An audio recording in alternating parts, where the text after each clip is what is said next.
Ale kumanga motema moto yaya.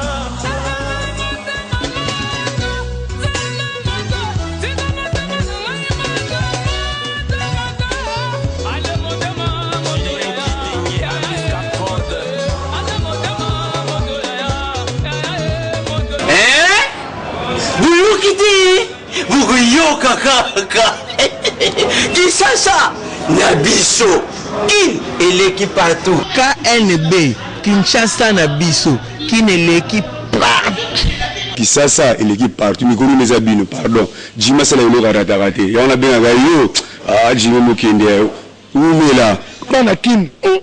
Kebana jago zape so kutana ngo KNB Téléma. KNB Téléma Kinshasa eleki partout. Jima Kendi. Umela.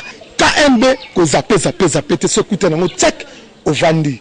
À travers la flamme par la com, devenant fort. Mbote Bakinois peut bien venir na numéro ya Sika ya magazine lobela kabino ba réalité à Kinshasa KNB.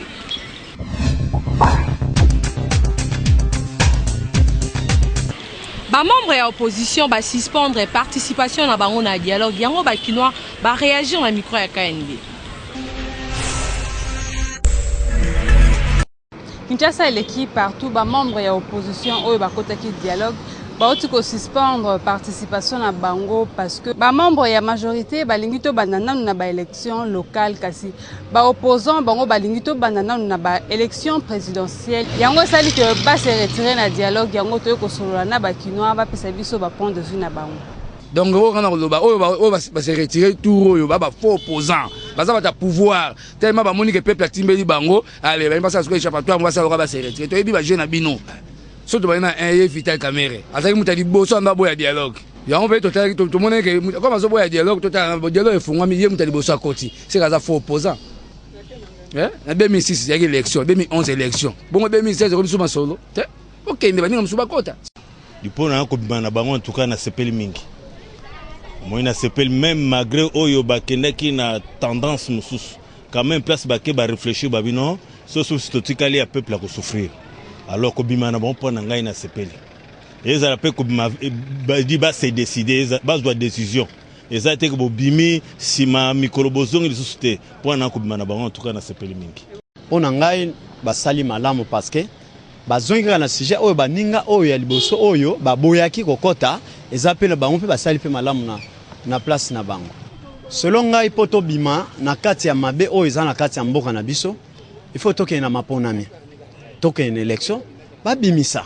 Président ya sika. Raison ou pas. Ya kozonga simate ya kobanga te.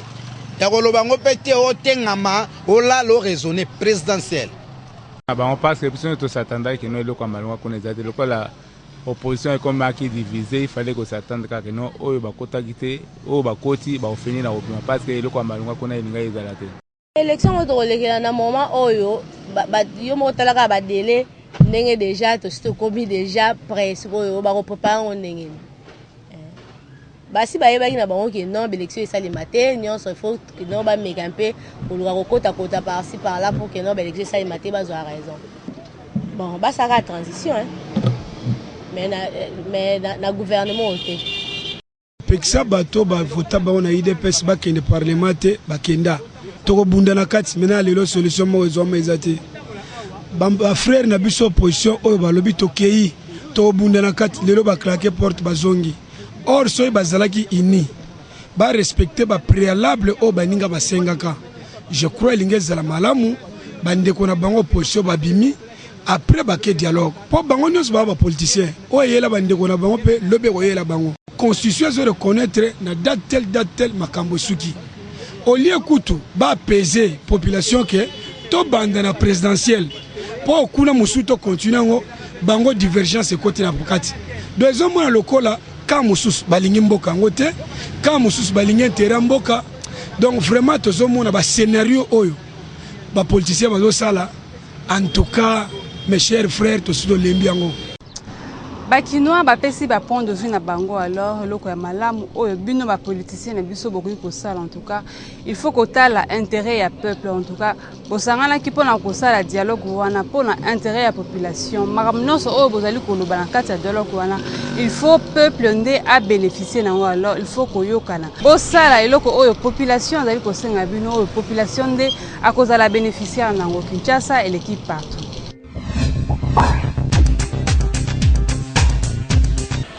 Tosoloni na bande kona sa mibali ba ebisa biso ba point de vue na bango soki abali mwasi oyo nanu ba yeba na nzoto te et que mwasi wana aye na zemi ako continuer libala to akoboya ye. Toza na commune ya Ngalema précisément na quartier Kanluka pona kosolana ba papa ba ebisa biso soki oza na chérie na yo oyo yo na ye botambola raté c'est-à-dire non bobima te boyeba ni nzoto te mais obali ye penza mariage ndenge zalaka akoti na ndako eko remarquer que mwana mwasi wana aza na zemi mais yo na ye non botambola te oko sa ndeni oko garder toujours na ndako to oko boya libala wana oko retirer biloko no to kana réponse à ba papa na micro ya KNB bo biloko na kokotika yango na sundoli na ngai pona yebi nzoto te na obenganya zonge pa na bango ke luka mobali ni asepelaki na chaki ezemi bon na web en tout cas mais sur les infidélité mwana vivre ngana bezate mi fona bimisa zonga mo sina ngati bo blo na ngafona landela yango poza ngati na ko sundola ngote parce que na moni déjà na libanda na côté ndako te ya bande déjà ko commettre ba fidélité tant comme na ndako donc comme pire donc ezana même na Bible lobi comme mi que ceux qui okangi mwasi na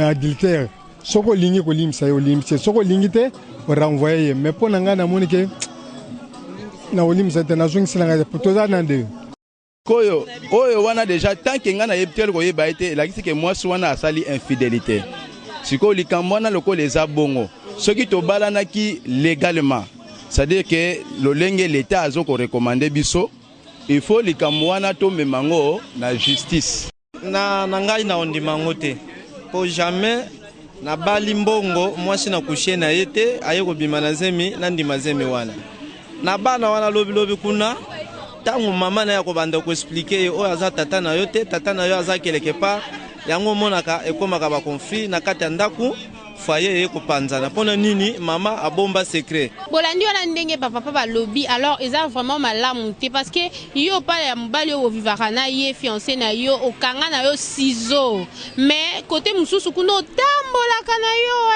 tango comme heure ya ko bala yo okoti na ndako eko se rendre compte que ozana zemi ya mutu mususu en tout cas eza soni mingi vraiment pona mwana mwasi donc on perd honneur pe ya famille na yo kozala te parce que omi bimisi no rando ki yo en tout cas ba basi faut koyeba bandiani tozo tambole puis ka kozala sérieuse Kinshasa et l'équipe partout.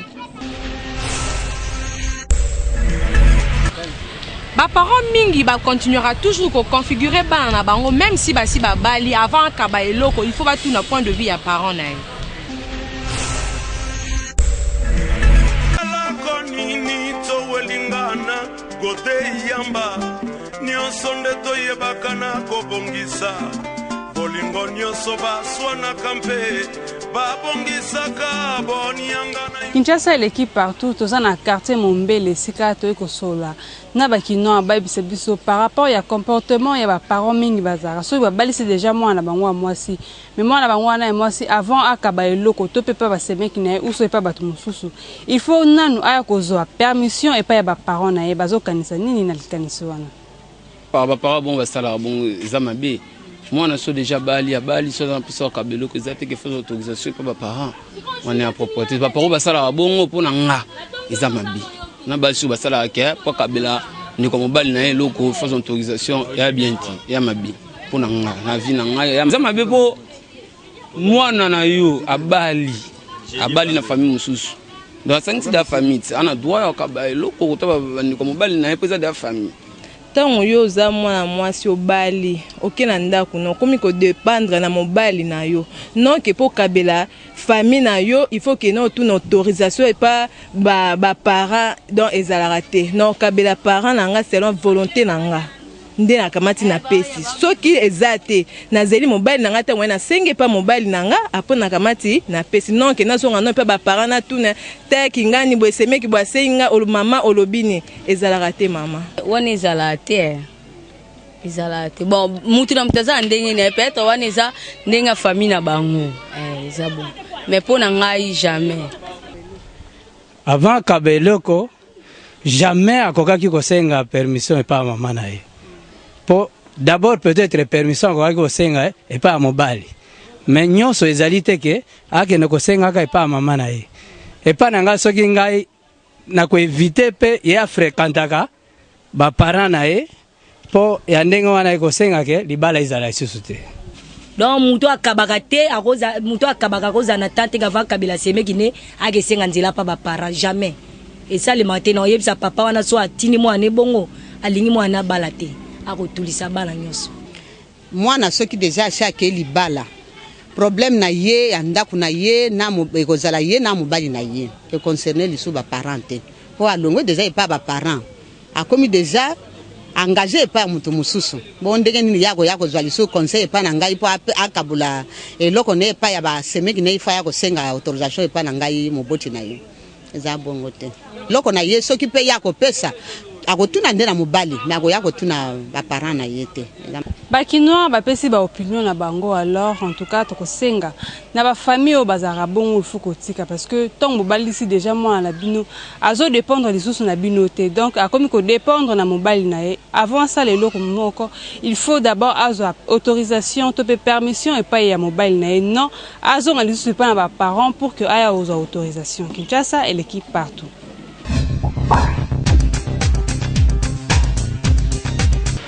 Biyu to breaking up pesa journal ya liboso et bimi na RDC eza ko imprimer 40 pages chaque semaine pour na ko informer population ya RDC Mobimba.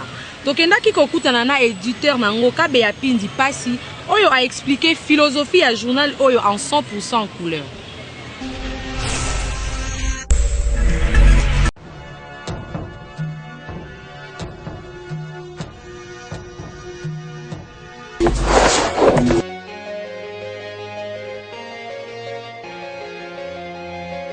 BU d'abord est en anglais, breaking up, néoloba kokatana. Kokatana, c'est-à-dire tokatani na époque kala, na époque lelo. Tokatani, c'est-à-dire makambo sika ebele oto enango pona komeka kobongisa makambo ya kala. Particularité ya BU eza ebele. Ya liboso ceux qui ont taliboyé, aux hommes que le journal où il y a les bossos dans le Congo depuis Bakela Congo 1960, où il y a monnaie qui est en couleur. Banda page les bossos ti na suka, ba photo, ba nini et ça na couleur. Donc dans le produit au bien le journal est très attrayant. De quoi tirer batou et belé et c'est pour ça bango rien que na otala. Et donc à bimbalé tout ça il y a particulier, c'est-à-dire volume à journal Nabiso. Journal Nabiso a 40 pages. Dans le Congo, depuis Bakela Congo, et c'est Mananouté.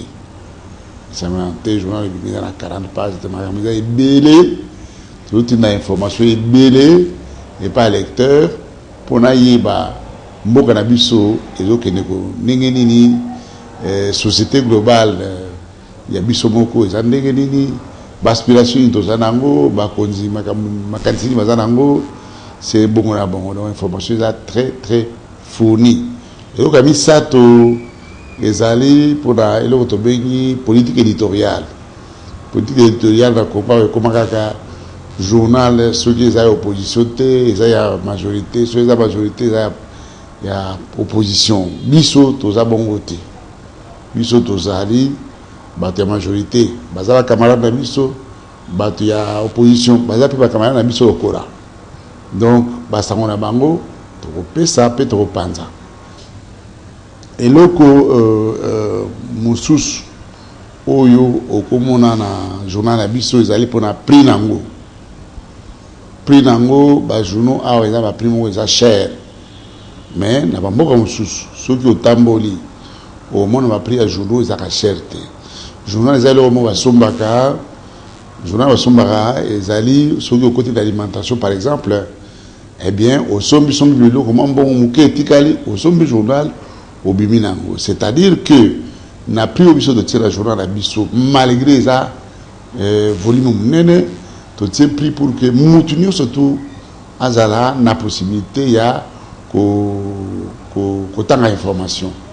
Journal hebdomadaire ezali eloko tobengi na journaliste tobengango ba journaux baza ba quotidien ba mise à l'eli ba o ba mbala moko to mbala mbale tangu msupe na par semaine ba mise à l'eli ba mingi bango périodique boya yambo baza ba quotidien mais ba oyo biso to za ba périodique bato na bato baza na vocation na bango ba quotidien baza bato ya koyebisa bino makambo oyo eleki lelo peut-être le lobby to lobby kone oleka makambo oyo to benga actualité brûlante donc ya oyo eza moto makasi biso musala biso ko pesa sans ya makambo eleki likambo eleki eza tina nango ndenge nini eloko nini ekoki koya loko likambo wana eleki boye donc biso ba périodique to pesa ka signification na journalisme ba ben en signification.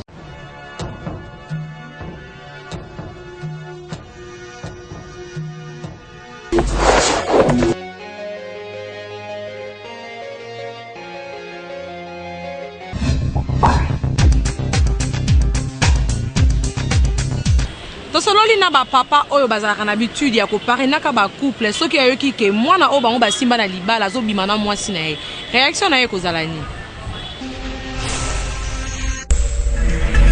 Le téléphone est devenu un véritable danger pour les couples.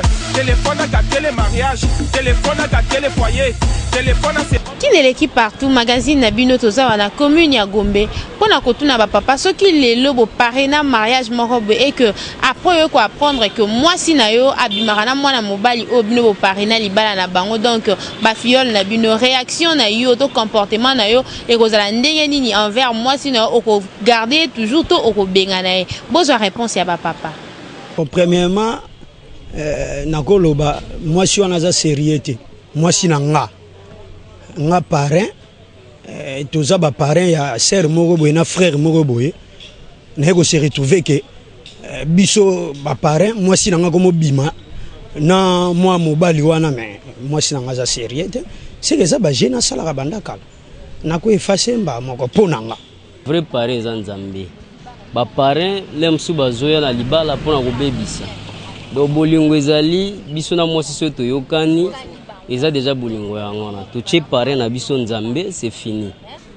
Mais non boya monso na boya parce que ça quand même logique des salité ngai to ça ba parrain na mo te ça ki nduma salité wana azo bebisa onere ya mobali na ye aza mwasi mabe aza poison aza ndoki ngai moi c'est infidèle et puis lemsu na ndoko ça satisfait bien te même ça fait bien bon le monsieur super le monsieur Okoso dans bref mais ça le Okoso de mais aza ndumba aza infidèle pour ata mbongo wango oza marié mutayi a pesi honneur vous parlez beaucoup maso bima na mwana ou vous savez que nous avant vous savez que nous liboso na ye avant ye boya ba ko boza bana na bango de basaki déjà ko bima avant moi sinangai donc c'est abomi ngai donc vraiment n'habiter ceux qui n'a ko pardonner pinza.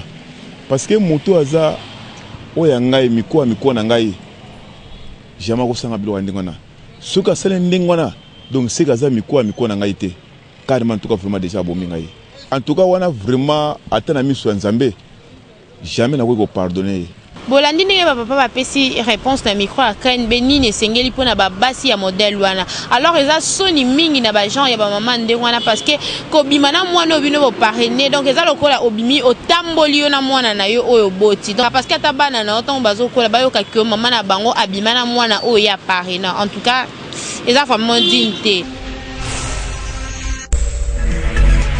Papa mwana na ya mobali ayibi voiture na ndako akena ngo kozala accident et que mutuka wana peza ya musala okosala eni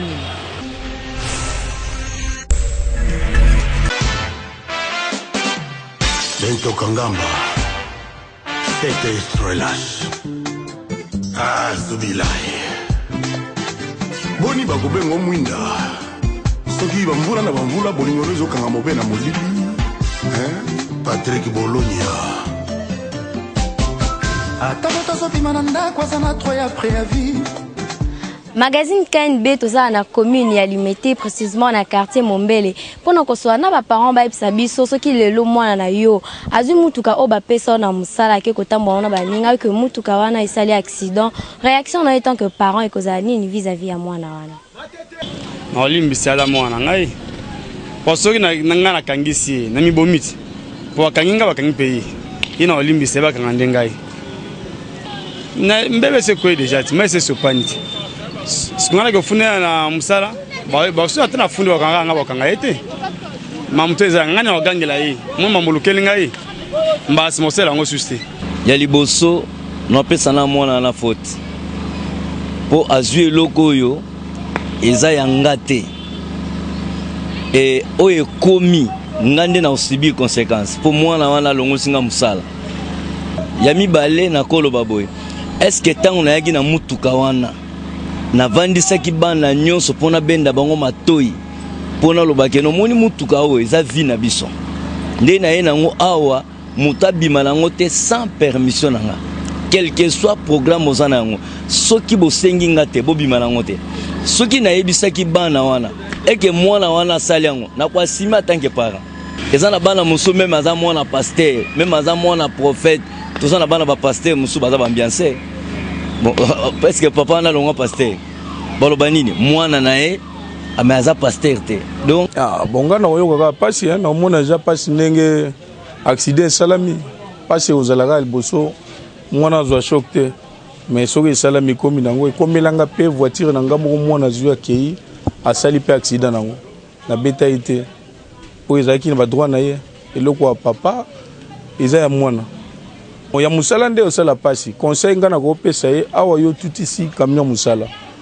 soki balongoli nga musala ngai na yo to souffrir ozomona ngo na opesa conseil pa bana mususu wana eloko musala ko simba te po eza ya papa te boki wana ba parents balobi misu balobi que akopini au moins na ye parce que azue loko c'est important à signaler et puis à quoi assumer responsabilité ya ko bongsa mutuka musala parce que ezande na responsabilité na étant que parents ya ko réparer loko mwana na baby si mais na bino pe bana o boyi ba mituka ba parents na bino po boke ko sa ngo ba ambiance na baninga na bino botika parce que eza malamu te tango yo zo mutuka ya papa na yo zo ki ko tambola nango yeba kezelo ka musala ero ko baby sango ko ki pe ko risquer papa na yo na musala pata mususu longola donc eza vraiment malamu te avant ko zope loko na ndako faut ko signaler ba parents na bino bosalela ngo te bo meka un peu ko changer Kinshasa et l'équipe part.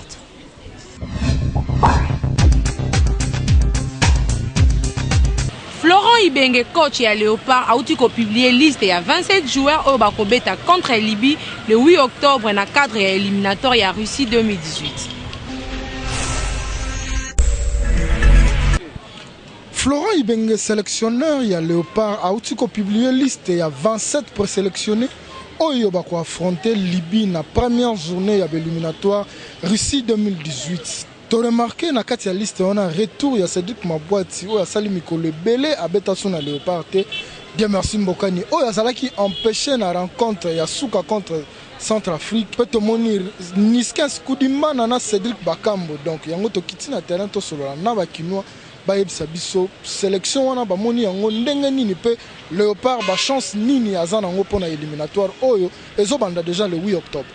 Bon, az entraîneur ou aza expérimenté bi musane ndenge asala yango soki azongisi des joueurs wana eza ba joueur asikate ba équipe nationale eza ba joueur bazalaki déjà à récupérer bango donc c'est katali forme na bango Arthur la monique bazo baboniki ça va bakozongisa mon équipe nationale mona zongisi bango d'ailleurs de Maxime Mokan c'est un joueur expérimenté donc mutako boya azete sont surtout bien yebi Cédric Bakambo on soit ça là na Léopard to yebi et Cédric Mabouati plutôt je m'excuse on soit ça na Léopard soki azongisi mokabi le pourquoi donc on a ko condamner tas entraîneur asala musana bi le pourquoi azongisi des joueurs nazomona ke pona biso to ça favori hein to ana li Tunisie to bangaka to banga Tunisie te Tunisie ebi histoire à Congo. Et puis Libye, et histoire à Congo bien, et puis équipe au Guinée, Guinée-Conakry, et histoire à Congo bien, d'ailleurs équipe n'a jamais gagné à Bisso. Et ça na 74 au moni premier avant to zo coupe à Moseka, premier journée to betara équipe ya Guinée. Le Léopard a beaucoup de chance, non parce qu'on a chance que ba jouer ba betaka bien, ba chance c'est mingi. Ya liboso to zanga ki ba technicien na kata football na Bisso po ete toyeba konana kokene liboso. Mais entraîneur siko biso toye ko izala na ye Florent Benge ameki ko détecter ba technicien oyo bako ko faire face na football congolais. To sepeli na liste ya bimisi ezala appliqué na kati ya musala o bango bakosala. Vraiment mingi ya koloba ezali te en tant que technicien ye c'est que na kati ya sélection ya sali a monique sélection et koko pesa biso espoir ya bien ezali oyo. J'espère que tokobima premier. Bakino bapesi ba point de vue na bango to souhaiter kaka bonne chance na ba Léopard na campagne oyo ezobanda déjà. Congolais nyonso aza na souhait romona ba Léopard ba beta Coupe du monde ya Russie 2018 parce que Salama après 44 ans depuis RDC a participé à la Coupe du monde. Donc bonne chance na bango mais bobo sanate que Kinshasa et l'équipe partout.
Comédienne Fifi Miel d'Appétit a bêti l'isolo ya carrière na une vie à théâtre. Ah, merci beaucoup. Nga comme on a Fifi Miel d'Appétit. Moi si o ebi secret lolemo. Pona mamati. Na ebi pena lolemo ko meka mungwa bien na yebi. Pour mungwa ba meka onka na lolemo o tiemo lutu mukie. Monte que c'est bon o yeba mungwe koki ou pas. Non na parmi basi oyo ba yebi komeka mungwa donc ya on ba pesa comme moi c'est ebi secret ya lolemo mikolo babaki sintunga na ntunga na banda théâtre depuis 2006 na zoe basu na banda na sa pièce moko pa vie na nga muyombe gauche na pese mbote place aza premier film na sala la vie africaine na joa kama ça santa na ota poto na kana bana mibale après na longwe et ça que leader autaki Angola un leader via Queen Mada l'État a outi Angola et ça la nouvelle vague de via na choate na kendaki na bandi 2006 pour mieux gauche et puis 2007 la nouvelle vague de via en fait c'est ça qui facilité mais nzamba sa ngangolu na ngai yo Fifi Miel d'Appétit na bimi mokile moni pe ndimi musala nyonso pour ça on faut se concentrer on sala ngo bien si on se concentre, tu bonnes, tu m'as mis soutien.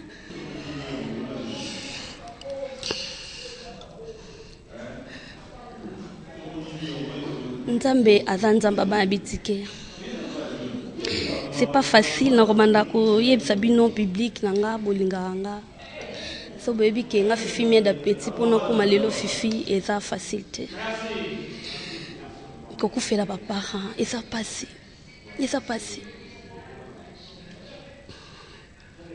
Maman tikanga na âge il y a 10 ans. Alors même quand on a l'anglais qui passe. Pour la komaka na 6e des humanités, et ça qui passe pour nanga. Famille maman ba négligaka. Famille papa ba négligaka. Mais nzamba ya kosunga ngai. Nantela église atindela kinga pasteur. Asiporta kingai. Kobanda 6e.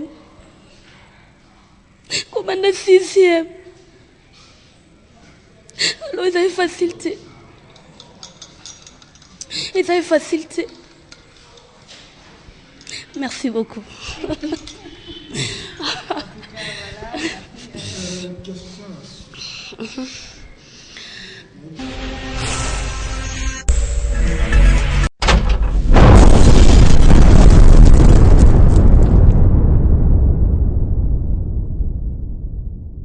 L'actualité Facebook ya lelo est éminemment politique. Rébellion encore une fois na Est ya RDC. Ba rebelle ya Sud-Soudan baza déjà comme menacé stabilité ya mboka. Selon Nations Unies, présence ya ba homme armé wana ekotia en mal pe oyo ba Congolais ba retrouver difficilement. Rick Machon oyo azo opéré na parc Garamba Monusco ezo bunda déjà pour na évacuation na bango. Actualité.cd a sali enquête sur Vital Kamerhe na composante ya opposition ba décidé qu'on suspende participation na bango na dialogue. 34% balobi c'est une bonne stratégie, 40% balobi eza lokuta, 27% balobi Kamerhe s'est fait avoir. Entre-temps côté na Balou ezo réclamé que majorité présidentielle ezo marginalisé bango bazo menacé ko quitter dialogue. Balobi bako exiger kokutana directement na président Joseph Kabila. Entre-temps, photo na Facebook ya cité de l'OIA vide ezotembo la makasi ba internautes ba mituni wapi ba dialogueur. Côté ya rassemblement, communiqué na bango oyo ezo circuler na ba réseaux sociaux et lobi que ba déplorer ba provocation ya majorité ndenge ba boya ki mondo simba a atterrir na Kalemi. Ba confirmer rendez-vous na bango ya le 19 septembre pour ko annoncer début ya préavis. Tout ce qui sa actu Facebook ya lelo na tweet ya Barbara Ndimbi oyo a filmé mutu moko na boulevard du 30 juin a commis boye. À l'instant sur le boulevard du 30 juin, un présumé prophète de Papa Simo Kimbangu, Bolande. Votre papa, on est libre,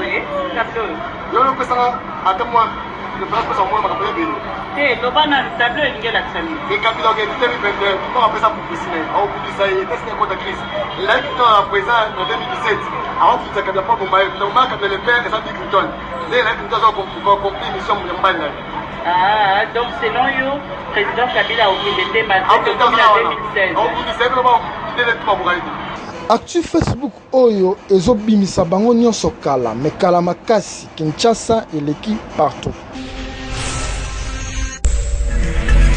Merci na attention pe fidélité au bozo le mbate kopesa na magazine na bino elobela kabino ba réalité à Kinshasa ya lelo commune na suka pe to présenter ki yango na rond-point Kin Mazière to kutani lobi na édition ya Julie Biuma pe bobo sanante ke Kinshasa eleki partout.